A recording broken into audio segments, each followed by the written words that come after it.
Bonjour à tous, moi c'est Marie-Laure. Moi j'ai fait mes études du coup dans le cadre d'un double diplôme entre l'ESA d'Angers et l'université de Wageningen aux Pays-Bas. Donc je me suis particulièrement spécialisée en agroécologie et en production végétale. Et donc c'est au cours de mes 2 derniers stages de 6 mois avec le CIRAD que moi j'ai découvert la recherche, et que je me suis dit tiens pourquoi pas une thèse. Donc j'ai commencé ma thèse en octobre 2018 au sein de l'unité agronomie, donc de l'INRA et AgroParisTech. Et je travaille moi sur les mélanges d'espèces pour produire des services écosystémiques.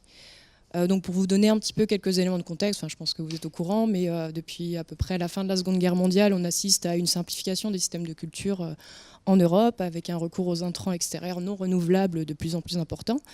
Et donc aujourd'hui, dans un cadre, on va dire, de transition agroécologique, on souhaite augmenter la biodiversité cultivée, notamment pour aller vers la reconception de systèmes de culture plus durables. Donc les mélanges d'espèces, mon cas d'étude à moi, sont un levier d'action clé pour augmenter la biodiversité. Cependant, il existe certains leviers en fait, quant à la mise en œuvre de cette pratique, notamment le manque de références techniques, le manque de références scientifiques sur le fonctionnement des mélanges d'espèces végétales. Et donc, moi, ma thèse, ça va être d'accompagner les praticiens à concevoir des mélanges d'espèces à travers donc, la construction d'un outil d'intégration et de connaissance des connaissances scientifiques et empiriques sur les mélanges d'espèces, en mobilisant un concept de l'écologie fonctionnelle. Donc l'écologie fonctionnelle, donc là j'ai mis un schéma, je vais particulièrement en fait, emprunter le modèle très fonction-service de l'écologie fonctionnelle.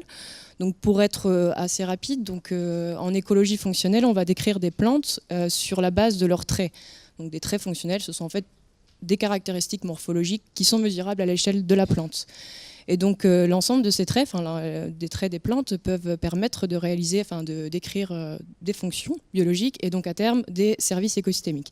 Et donc en agroécologie, on va emprunter ce modèle et on va y ajouter un module sur les contraintes agro-environnementales qu'on va soumettre à l'agrosystème. Et donc, d'une part, ce modèle va permettre d'évaluer la réalisation des services écosystémiques de certaines plantes et d'autre part, dans l'autre sens, d'identifier des espèces candidates à associer pour atteindre un service recherché. Et donc, moi, dans ma thèse, je vais emprunter ce modèle pour proposer une manière générique de concevoir des mélanges d'espèces. Comme les connaissances scientifiques sont limitées dans ce domaine-là, on va devoir faire appel à des connaissances empiriques, les éliciter et donc rendre à terme un outil opérationnel pour rendre ces connaissances actionnables. Merci. Pardon pour le retard.